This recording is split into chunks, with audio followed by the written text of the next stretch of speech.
everyone, so my name's Rebecca. I'm a fish biologist, an ichthyologist and also a PhD student specialising and studying Loricariids catfishes, also known as plecos within the aquarium trade. So about 2 weeks ago I ordered some different Loricariids from In The Bag Tropical Fish UK. So that's owned by Lou, and she has, well, just a variety of different Loricariids, so Plex and also Corridorus, and quite a few different species, mostly from South America. So there's plenty of selection, and I ordered 3 Antichus ranunculus and 1 Loricariia lanceolata. So I'll get onto that part of the video and then I'll talk about... Hi everyone,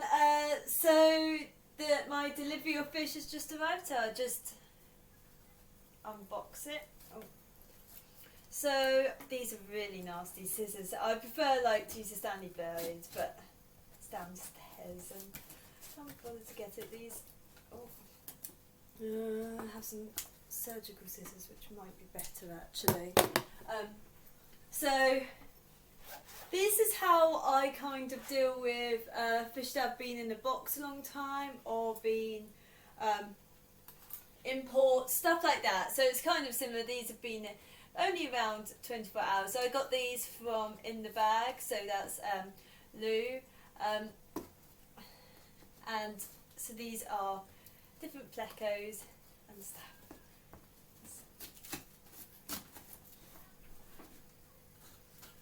So they arrived very quickly, as they should do really with imports. You or just any online orders, which fishes perfectly deal with it. Remember, they're imported to stores all the time. They're rarely bred in the UK, so they're going to have travelled. So there we go. So those scissors, just because they're quite sharp, they're blunt-edged ones. So you've got, if I bring over the camera a bit, you can see the insulation. So this room is an absolute tip.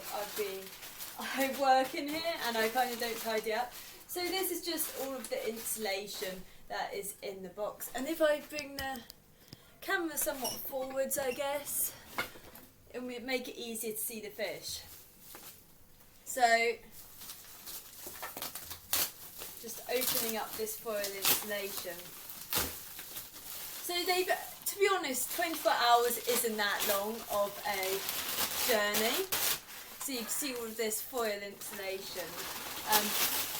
So it's not as bad as some of the ones where you have fish that have been in 48 hours, and I believe in the US things do get much longer journey times. So just taking this out. And the bags feel relatively warm, which is fine. So I've got, because they've been caught from one of the tanks, I've got 3 ranunculus, Antichus ranunculus, yep.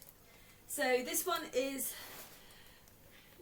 the male, and you can see him just chilling there. I'm just going to, while I sort everyone out, just going to let them float. Got the heat pack. Yeah, that's still warm enough. There's 2 heat packs either side actually. And then here's another ranunculus. This is a female. If I get it, oh, there you can see that. Fine. Just there. It's not cold enough to actually be an issue anyway. I think this is another heat pack.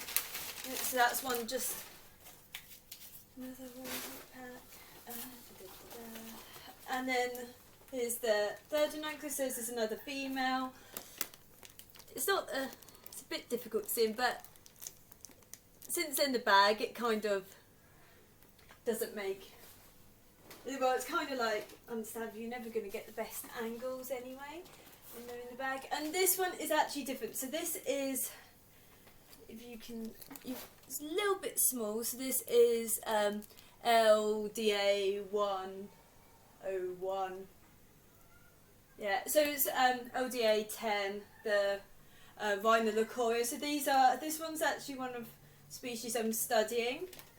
So this one's going to be here for a bit, and then I'm going to take it to the university to be sorted out when I have some time. So see him just chilling then, some plants in there as well, which would be great because I might put especially the Bucephalandra in some terrariums, which I kind of enjoy doing. So that's them just there. So I don't actually so they have been in, so it's not that long, as I said, 24 hours in the bag, but I prefer to get them out as soon as possible, and any of those temperature changes that you're going to get from dripping, etc., they're going to be quite rapid anyway, and it's kind of the same sort of rapid that you're going to get if you're just going to pop them in. And by popping them in, you kind of avoid any issues with potential ammonia, etc., as it converts, well, from ammonium to ammonia. And also they've been in there quite a while and they're quite stressed and they just want somewhere to rest. So I literally just make sure while I'm sorting everything out, I leave them just to float where I'm putting them, especially if I'm dealing with like more than 100 fish and several ones, then sometimes it's worth just putting the bags there as like placeholders to know where they're going before I put them in. Because otherwise you put them in and then it's like, I need to move them because something else would be better in there. And all of these bags are still holding. So just getting out of the double bag. They are prone to bursting bags. Like a lot of Loricariids, you do need to double or even triple or even something bag them. So a lot of the ones you see from Brazil, they have that sort of extra like plastic, just because they will go through bags, especially if you're dealing with some of the larger ones.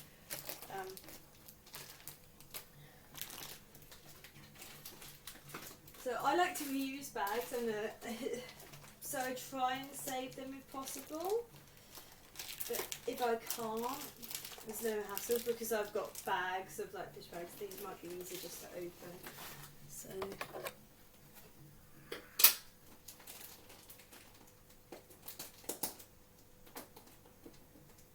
Open and get them out almost.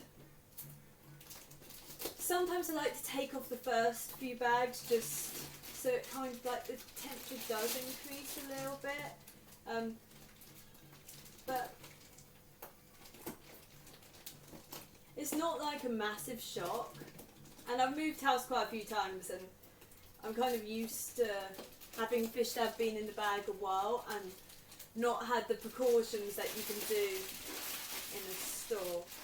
So I'm just going to find it a little bit chilly, so they'll be a little bit slowish, but we'll just pop them in and he's just going to work out where he's going. So I'm just going to pop this. I have a bucket of water that is for plants, so because I meant to water the plants on Saturday or Sunday and I didn't, so I left a bucket of aquarium water for that. Him I need to sort out a container for, like a separation thing, just because otherwise finding him again in this tank is going to be a nightmare. Usually I have to do it quite early in the morning, just to avoid having to take the bus because there's no parking on campus for students.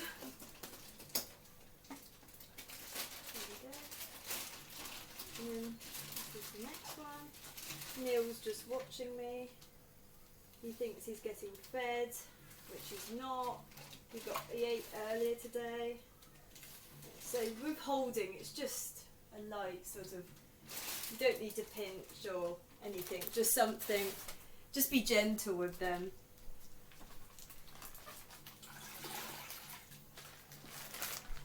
These bags I can easily use, and so these guys will just will be a lot paler than they are normally. Just because they're stressed, they've been imported, they've now got to find space where they're gonna sit and just rest. So I don't expect to see them for maybe quite a few hours, but they probably, I've never had issues with them feeding straight after import or delivery.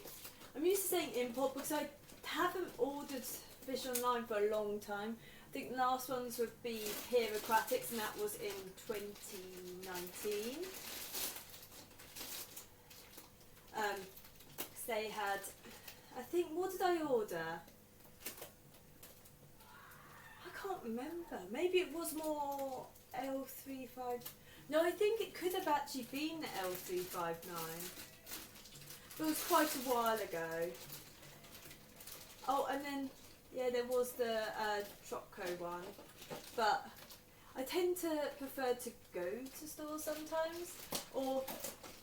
And I was so used to importing. There's not many more fish I really want. I've got my snakehead down there. Well, for now, depends about how long I keep him. Him, her. I think it's actually a her. And I might do a video on him, her. There we go. And I've never actually lost fish by this method, especially if you get fish that are actually stone cold. The cold kills quicker than the actual anything else. So if you've got ammonia in there, that's not going to kill as quickly as just a stone cold fish. So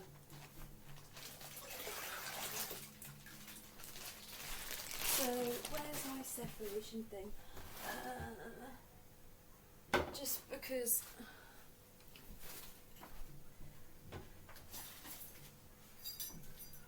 So I know it's a net, and they do. Some fish do get trapped in these. I find particularly. Well, autosinkers can do.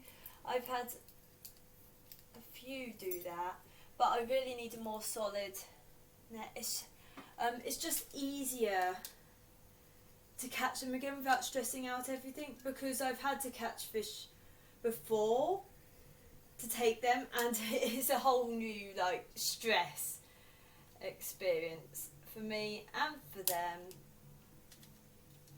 So I prefer just to use this, and I kind of use this at the bottom just as a kind of barrier. Hopefully they don't go down, but I've had quite a few go down underneath. It just makes it easier for now. They're only going to be in there a little while, and then they're going to go, well, it's only the one, going to go elsewhere, and he's happy on his own for a bit. He's going to have plenty of males and females to join. But I needed one more for my experiments because I kind of miscalculated how many I needed. So it's just understanding behaviour, so feeding behaviour, so nothing serious. There we go. And just pop these on. It'd be easier almost to have a quarantine tank, but it's actually space, and the only one that has got snakehead, and I do not trust the snakehead with much, because he can take on a good sized earthworm. He won't take on a whole Debia roach, but give it a good go. There we go. So I know a lot of people can be like, you're not dripping, you're not quarantining. Well, firstly, space. And second, dripping. I've had a lot of issues when dripping. So I have dripped. Don't want to lose those in the tank. I've had a lot of issues with dripping and it causing issues where they're just not. It's such a slow change, but they're also being exposed to air and ammonia. And especially if you got fish that self-poisons. Like quite a few different catfish, and corridors are a major one for this. It just causes extra stress. So a lot of extra stress actually. just because they can sell poison actually in the bucket as well, and then you might not notice in time because you can't watch them.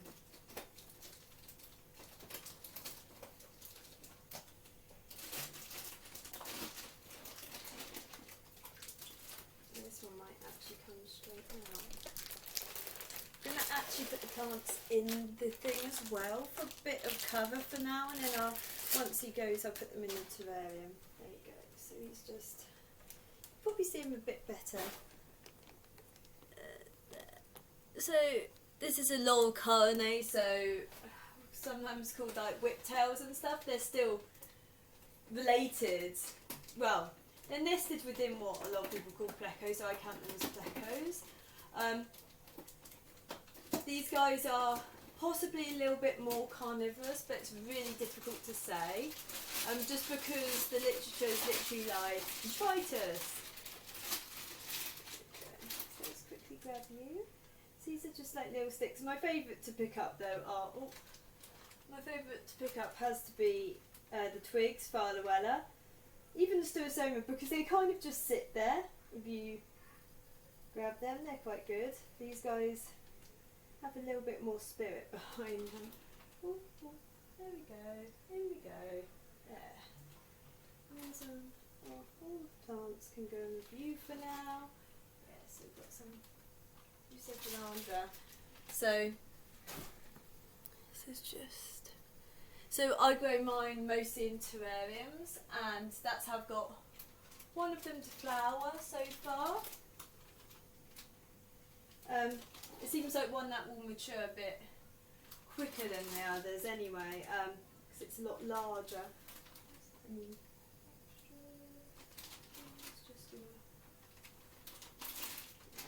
And I tend to just prefer not to mix this water, because this water has been like, there's nothing like processing it, so there's a lot of waste in there that needs to be kind of broken down. So it's great for plants, like house plants, but not great for fishes, so definitely don't dump the water. And that's why I don't like the sort of mixing technique that some people do, just because if the fish has been in a little while, it's not so bad. And also, if you trust the store, like, I'm totally fine with using this water if they weren't transported so long.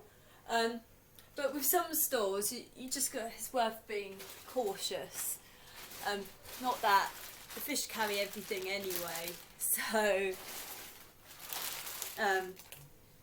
if they did have anything, you'd probably get it anyway. So that's the fish bags. I'm going to have to leave them to dry somewhere. Pop them in there. This insulation might actually be useful. So I've got a tree fern that really needs some insulation outside because it's going to get frosty soon. And I tried to bring it inside and that wasn't really going to work. So I might do something with this. Yeah, so not the paper itself. These guys, you're not going to see. So they do tend to rest where they kind of get put at first. And then they just work out which caves they're going to. And then they have a few arguments over who gets which cave. Especially because my Pinacus, that's his set cave, Pinacus albivermis. I do have Macus in there that I need to get out. That's the problem with them escaping when I'm meant to bring them to uni. Then I have quite a few different things that are just, different Ancistrus, Ranunculus, Macrophthalmus, L309, Aquariums in here. He's just going to be happy. It's a bit bright, so I probably won't turn the lights on till he goes, maybe. I'll see how he reacts, because some don't like that sort of being in that corner of the tank so much. So they all arrived fine, they're all happy. The only thing is I'd say with Ancistrus is they're very elusive. So I've got Ancistrus ranunculus already, and I've got other Ancistrus, and they are very elusive fishes. So getting photos, getting videos is like really difficult. So I don't really have any footage of them, and it's been the same for whenever I've done other sort of imports or showing new fish. don't really come out, most of my fish. So only a few of them are social. She only started being social about this year. I got her longer than that ago. So it's not quite like so it does take a while, but it also depends on the species, because I've had ranunculus that I've had for longer and they've never come out. It depends where their hiding spot is. So that's kind of how the ranunculus, they're feeding, they've got their hiding spots. I know where they are, they're just the camera won't show them. And the Loricariids I've still got, I think, well, it's the LDA 10, or supposedly 10. Because no one's quite sure what this red lizard one is. I think it is meant to be potentially lanceolata, but I'm not entirely sure. Don't know who did that, but someone just like slammed sand around. It's probably her. I put loads of sand there, and she's totally just shifted it out the way, and now there's like a pile hiding that cave there. Oh no, you can't really see. So they got on fine, they're acclimatised, they're feeding, etc. What more could you want? And so I'm probably going to end this video here.